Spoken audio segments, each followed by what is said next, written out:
తాకట్లో ఉన్న మీ బంగారాన్ని విడిపించి ఆ రోజు ఆన్లైన్ రేటుకి కొంటాం. Sharma gold company. నమస్తే, వెల్కమ్ టు సుమన్ టీవీ. నేను గిరిజ. మనకి ఈ నెల 11వ తేదీన శనివారం రోజున శని త్రయోదశి తిథి ఏర్పడుతుంది. మరి అష్టమ శని, అర్ధాష్టమ శని, ఏలినాటి శని, గత జన్మ కర్మ దోషాలు ఉన్నవారు, అలాగే శని ప్రభావం ఉంది అని భయపడే వాళ్ళు అని చెప్పుకోవచ్చు. ఎస్పెషల్ గా మరి ఈ శని త్రయోదశి రోజు శని భగవాను ఏ విధంగా ఆరాధిస్తే మన శని ప్రభావం నుంచి బయటపడొచ్చు, అండ్ అలాగే శని త్రయోదశి రోజు ఎలాంటి పూజా క్రతువుల్ని ఆరంభించాలి, ఎలాంటి పరిహారాలని చేసుకుంటే మంచిది అని తెలియజేసేందుకు ఇవాళ మనతో పాటు ప్రముఖ జ్యోతిష పండితులు బ్రహ్మశ్రీ నందిభట్ల శ్రీహరి శర్మ గురువు గారు ఉన్నారు. వారితో మాట్లాడి తెలుసుకునే ప్రయత్నం చేద్దాం. గురువు గారు నమస్కారం. వాగర్థావివ సంపృక్తౌ వాగర్థ ప్రతిపత్తయే జగతః పితరౌ వందే పార్వతీ పరమేశ్వరౌ. సదాశివ సమారంభాం శంకరాచార్య మధ్యమాం అస్మదాచార్య పర్యంతం వందే గురు పరంపరాం. ఆదిత్యాయ చ సోమాయ మంగళాయ బుధాయ చ గురు శుక్ర శనిభ్యశ్చ రాహవే కేతవే నమః. శృంగేరి జగద్గురు పీఠాధిపతులకి, కంచి పీఠాధిపతులకి నమస్కారములు తెలియజేసుకుంటూ కార్యక్రమాన్ని ప్రారంభిద్దాం. గురుగారు, మనకి శనివారం రోజున శని త్రయోదశి తిథి ఏర్పడుతుంది కాబట్టి శని ప్రభావం ఉంది అని చాలా మంది భారంగా బాధపడుతూ ఉంటారు. సో మరి ఈ శని ప్రభావం తగ్గాలి అంటే కనుక ఆ రోజున శనీశ్వరుడికి ఎలాంటి పరిహారం, ఎలాంటి పూజా విధానాన్ని పాటించి ఎలాంటి పరిహారం చేసుకుంటే శని ప్రభావం తొలగిపోయే అవకాశం ఉందంటారు గురుగారు, తెలియజేస్తారా? తప్పకుండానమ్మా. ఇప్పుడు మనము శని ప్రభావాన్ని గురించి గనక మాట్లాడుకున్నట్లయితే ఈ 2025వ సంవత్సరం చాలా క్రూషియల్ టైంగా చెప్పవచ్చు. ఎందుకనంటే మార్చి 29వ తారీఖు రోజున మనకు శని భగవాన్ యొక్క మార్పు కలగబోతుంది. కుంభరాశి నుంచి మీనరాశి. ఈ మీనరాశికి ఎప్పుడైతే శని మార్పు చెందుతున్నాడో అనేక రాశుల వారికి ఈక్వేషన్స్ మారిపోతాయి. అంటే చాలా మంది ఇప్పుడు అనుకునేటువంటి సందర్భంలో అర్ధాష్టమ శని దోషం వృశ్చిక రాశి వారికి వెళ్ళిపోతుంది అని అనుకుంటారు ఈ మార్చితో. అలాగే అష్టమ శని దోషం కర్కాటక రాశి వారికి అనుకుంటారు. ధనుస్సు రాశి వారికి అర్ధాష్టమ శని దోషం వస్తుందని భయపడుతుంటుంటారు. మేషరాశి వారికి ఏలిన నాటి శని ప్రభావం ప్రారంభమవుతుంది అనుకుంటారు. సింహరాశి వారికి అష్టమ శని దోషం వస్తుందని భయపడుతుంటుంటారు. ఇక సంతోషపడే వాళ్ళు వృశ్చిక రాశి, కర్కాటక రాశి, ముఖ్యంగా మకర రాశికి ఏలినాటి శని పోతుంది అనుకుంటారు. కానీ ఇక్కడ మనకేంటంటే మూలిగే నక్క మీద తాటి పండు పడ్డట్టుగా ఉంటుందమ్మా. మనకు శని దోషం వస్తుందేమో అని భయపడే వాళ్ళకి కొంతకాలం మంచి జరుగుతుంది. శని దోషం పోయిందని చెప్పి సంతోషపడే వాళ్ళకి కొంతకాలం ఇబ్బందులు పాలవుతారు. ఎందుకంటే ఈ 29వ తారీఖు నాడు మార్చి 29వ తారీఖు నాడు శని మారుతున్నాడు కదా మీనరాశిలోకి. ఎల్లకాలం అక్కడే ఉండట్లా. జూలై 8న వక్రీకరిస్తున్నాడు. ఏప్రిల్ నుంచి జూలై వరకు సమయం శని దోష ప్రభావం ఉంటుంది. మళ్ళీ వక్రీకరించినప్పుడు ఏమవుతుంది, కుంభరాశి ఫలితాలనే ఇస్తాడు.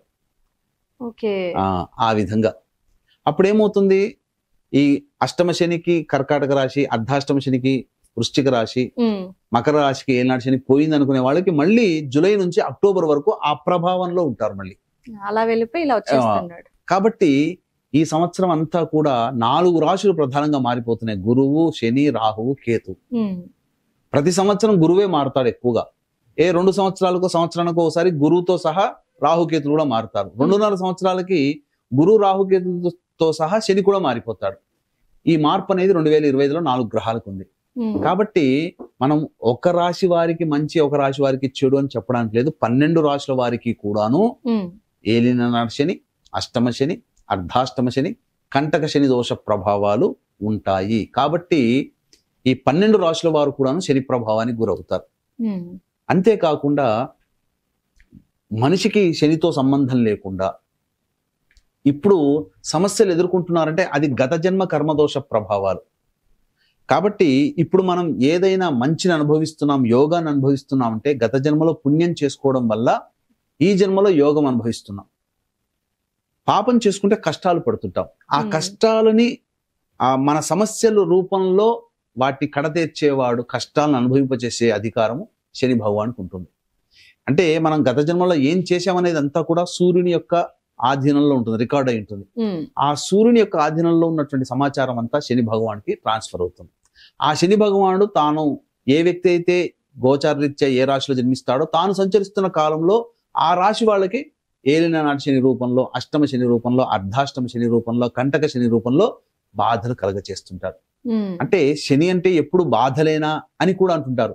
మంచి చేయడానికి కూడా శని యోగకారకుడే. ఉదాహరణకి ఎవరో అవసరం లేదమ్మా, స్వర్గీయ నందమూరి తారక రామారావు గారి జాతకాన్ని పరిశీలిస్తే ఏలిన నాటి శని ప్రభావం ఉన్నప్పుడే పార్టీ పెట్టడం, 9 నెలల్లో అఖండ విజయం సాధించి ముఖ్యమంత్రి అయ్యాడు. మరి ఏలినాటి శని దోషం అనుకుంటే ముఖ్యమంత్రి ఎలా అవుతాడు? బాధలు అనుభవించాలి కదా, రాజయోగాన్ని అనుభవించాడు. కాబట్టి వీక్షిస్తున్నటువంటి సుమన్ టీవీ ప్రేక్షకులు ఎవ్వరు కూడా శని అనగానే భయపడకండి. కానీ శని ప్రభావం నుంచి బయటపడడం కోసం శనికి ఇష్టమైనటువంటి తిథి త్రయోదశి ప్రదోషకాల సమయం. ఆ సమయంలో శని త్రయోదశి ఉన్నటువంటి సమయంలో కొన్ని పరిహారాలు పాటించుకుంటే మంచి జరుగుతుంది, సమస్యల నుంచి బయటపడతాం.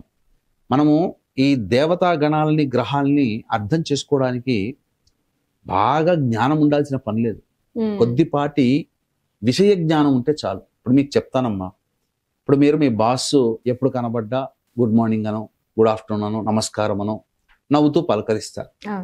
అంటే దీని అర్థం ఏంటి?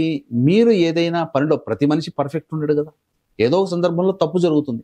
ఆ తప్పు జరిగినప్పుడు ఆ బాస్ మిమ్మల్ని సున్నితంగా హెచ్చరిస్తాడు. ఎందుకు? ప్రతిరోజు విష్ చేస్తున్నావు, లేదా ప్రతిరోజు చేయకపోయినా కలిసినప్పుడల్లా నవ్వుతూ విష్ చేస్తున్నావు. మరి అదే మనము గ్రహానికి మనం దేవతానుగ్రహం పొందడం కోసం కూడా చేస్తున్నాం కదా, పూజలు వ్రతాలు. అలాగే శనీశ్వరుని యొక్క సమయం ఆసన్నమైనప్పుడు మన కష్టాలు పడే సంబంధం ఉన్నప్పుడు కష్టాలు ఎలాగో పడతాం, కానీ ఆ కష్టాలు మనల్ని బాధించకుండా తొలగిపోతాయి. కష్టపడడం గ్యారంటీ, కానీ అవి మనల్ని ఇబ్బంది పెట్టకుండా ఉంటాయి ఆ శని దేవుని యొక్క అనుగ్రహాన్ని పొందితే. కాబట్టి అందుకనే శని పర్వదినాలైనటువంటి శని త్రయోదశి రోజున ఎవరైతే శని అనుగ్రహాన్ని పొందే ప్రయత్నం చేస్తారో వాళ్ళకన్నీ మంచి జరుగుతాయి. ఈ రోజున మన ఈ యొక్క ధనుర్మాసంలో శని త్రయోదశి రావడం చాలా విశేషం. ఎందుకంటే ధనుర్మాసం విష్ణు భగవానికి చెప్పబడింది. విష్ణు భగవాని తోడల్లుడు ఎవరు? శని భగవానుడు. లక్ష్మిని చేసుకున్నాడు, జ్యేష్ఠాలక్ష్మిని ఆయన చేసుకున్నాడు. కాబట్టి ఆయనకి సంబంధించినటువంటి తిథి ప్లస్ త్రయోదశి రెండు కలిసి రావడం మాత్రం అదృష్టం. అందుకనే కష్టాల్ని కడతీర్చేవాడు విష్ణు భగవానుడు. కాబట్టి ద్వాదశి తిథి ఉండగానే సూర్యోదయాని కంటే ముందే లేచి కాలకృత్యాదులు తీర్చుకొని తులసి చెట్టు దగ్గర ఆవునేతితో దీపారాధన చేసి అష్టదళ పద్మం వేసి అక్కడ విష్ణు సహస్రనామ పారాయణం చేసి దానిమ్మ పండు నైవేద్యంగా పెట్టాలి. ఎప్పటి లోపల? సూర్యోదయం నుంచి ద్వాదశి తిథి 8:22 వరకు ఉంది. ఆ విధంగా చేయాలి. ఆ తదనంతరం త్రయోదశి వస్తుంది. కాబట్టి త్రయోదశి ప్రదోష కాలానికి కూడా త్రయోదశి తిథి ఉంది. కాబట్టి అప్పుడు ఆ త్రయోదశి తిథి దారభ్యత శని భగవాను యొక్క పరిహారములు పాటించుకోవాలి. కాబట్టి వీక్షించేటువంటి ప్రేక్షకుల గమనిక, ఈ యొక్క 11వ తారీఖు రోజున శని త్రయోదశి సందర్భంగా శ్రీశైల క్షేత్రంలో 12 రాశులకి శని ప్రభావం ఉందని చెప్పుకున్నాం. కాబట్టి ఆ యొక్క శనిదోష నివారణ హోమాలు, గత జన్మ కర్మదోష నివారణ హోమాలు మరియు విద్య వివాహ ఉద్యోగ దాంపత్య అనారోగ్య సమస్యల నివారణకి 18 రకాల హోమాలు 1700-1500 రూపాయలకి చేయించడం జరుగుతుంది. అవకాశం ఉన్న వాళ్ళు కార్యక్రమ తదనంతరం కాంటాక్ట్ చేసి మీ గోత్రనామాలు నమోదు చేసుకోవచ్చు. ఇక తదనంతరం ఎటువంటి నియమాలు పాటించాలి శని యొక్క అనుగ్రహం పొందడం కోసం?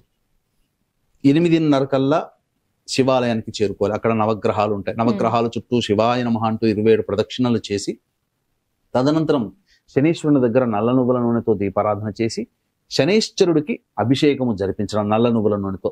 8 నల్ల నువ్వుల లడ్డూలు నైవేద్యంగా పెట్టాలి. ఇది అక్కడతో కొంత పార్ట్ కంప్లీట్ అవుతుంది. తర్వాత మధ్యాహ్నం 1:15 నుంచి 2:15 వరకు మధ్యలో శనిహోర ఉంటుంది. ఆ శనిహోరలో వృద్ధాశ్రమానికైనా వెళ్ళండి, మానసిక శారీరక వికలాంగుల ఆశ్రమానికైనా వెళ్ళొచ్చు, లేదా అనాథలకి చేతనైన పండ్లు ఇతర పదార్థాలు, అన్నదానము, వస్త్రదానము, పైగా కంబళి దానం చేస్తే విశేషం. ఇప్పుడు చలికాలం, పైగా ధనుర్మాసం, పైగా శని త్రయోదశి, శని దోషం తొలగిపోవాలంటే అనాథలకి కంబళి దానం చేయండి అమ్మా. చాలా శని అనుగ్రహం అంత ఇంత అని కాదు, అంత వైభవపేతంగా జీవితంలో కష్టాలన్నీ తొలగిపోతాయి. ఆ తర్వాత ఆ యొక్క విధానం చేసిన కనీసం ఇవేవీ లేవని మాకంత శక్తి లేదన్నప్పుడు పారిశుద్ధ్య కార్మికులకి ఛాయ్ తాగడానికి 10 రూపాయలని ఇవ్వండి. ఆ తదనంతరం ప్రదోషకాల సమయానికి శివాలయానికి చేరుకొని శివాలయంలో మళ్ళీ ఈశ్వరుడికి బయట శివలింగం ఉంటుంది, అభిషేకము, అర్చన.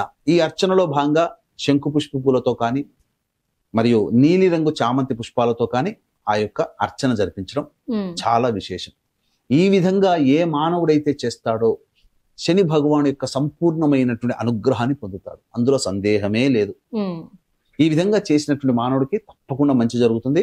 అలాగే ఇవన్నీ కూడా చేస్తూ మంత్ర సహాయం కావాలి అనుకుంటే మన ఆధ్వర్యంలో 11వ తారీఖు రోజున శ్రీశైలంలో జరుగుతున్నటువంటి కార్యక్రమంలో గోత్రనామాలు నమోదు చేసుకోవచ్చు. మధ్యాహ్నం 3 గంటలకి ప్రారంభమవుతుంది కాబట్టి 1 గంట లోపల గోత్రనామాలు నమోదు చేసుకోవచ్చు. గురుగారు మీరు చెప్పిన పరిహారాలు ఈ రాశి ఆ రాశి అని కాదు, మొత్తం 12 రాశుల వారు చేసుకోవాల్సిందే. సో ఓకే గురుగారు. సో శని త్రయోదశి, శని ప్రభావం అన్ని రాశులకి ఉంది కాబట్టి సో 12 రాశుల వాళ్ళు ఈ నియమాలను గురుగారు చెప్పిన పరిహారాన్ని కనుక పాటిస్తే అంత మంచి జరుగుతుందని చాలా చక్కటి వివరణ తెలియజేశారు గురుగారు. ధన్యవాదాలు. సర్వం శ్రీ ఉమామహేశ్వర పరబ్రహ్మార్పణమస్తు.